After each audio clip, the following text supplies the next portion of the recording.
For the first time in a long time, the Lethbridge Hurricanes are seeing black when it comes to the team's finances.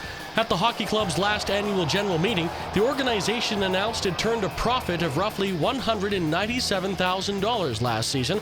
That's a huge turnaround for a club that's been bleeding money for the past number of seasons.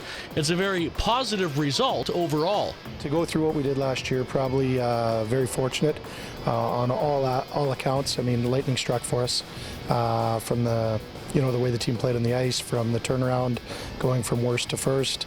The level of acceptance in the community, the commitment from the community. The fans were back.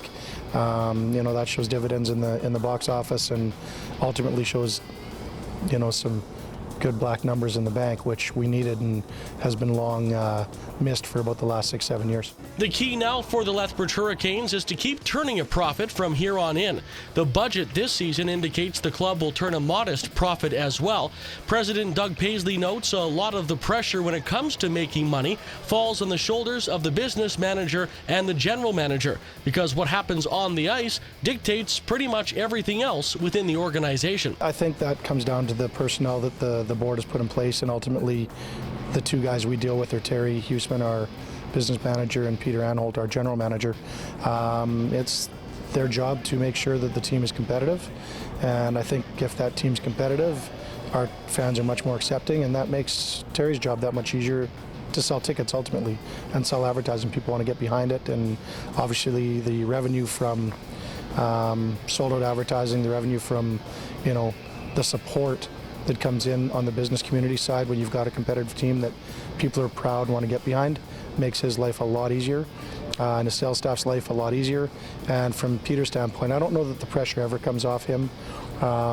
He's got to make sure that we're competitive every game, and make sure our scouting staff is identifying talent, ensure that our coaching staff is developing that talent, and ensure that the competitive edge shows on the ice so the fans continue to support it. There are plenty of positives after last season, no doubt, but a big reason the Hurricanes turned a profit last year was because of the playoff games at the NMAX Center.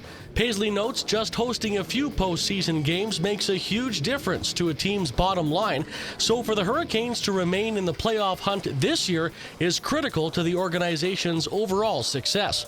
Honestly, Pat, I'd say we're far from out of the woods.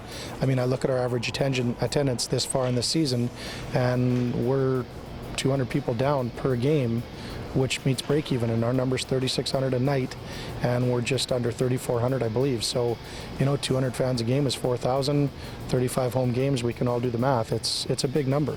So if we're looking at roughly a playoff game generating $50,000 in revenue, based on where we're at right now, if it doesn't change, we could need 3 or 4 playoff games to break even. And that's not what you want. You want to be able to break even based on your regular season or better. Last year we were able to do better because, like I said, lightning struck for us. The fans got behind it. They started to come out and support this team.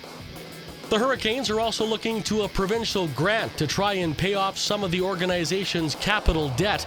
Paisley went before Lethbridge City Council a few months ago and received a letter of support to apply for a $600,000 grant to help pay off the team's share of the renovations to the NMAX Center. The grant is up to the province to look at your application. We've got a couple of real solid board members that have some experience with grant applications, and we're comfortable that we've done everything we can to put a good proposal together, and we'll wait for our feedback to see whether we're successful or not.